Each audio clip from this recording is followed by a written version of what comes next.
نبی صلی الله علیه وسلم فرمایي وای چې کوم مؤمن دا کلمات وای چې سبحان الله والحمد لله ولا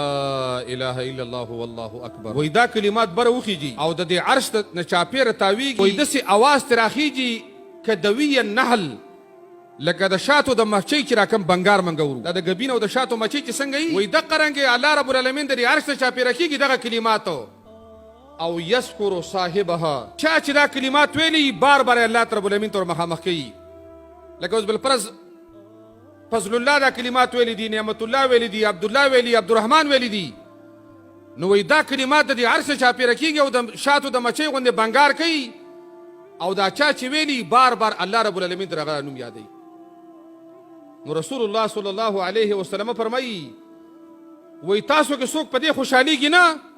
چې دا غلوی الله خاطر هغه وخت تذکره شروع دا د الله د نبی سندن قوي حدیث دی او د سنن ابن ماجه نقل کړی دی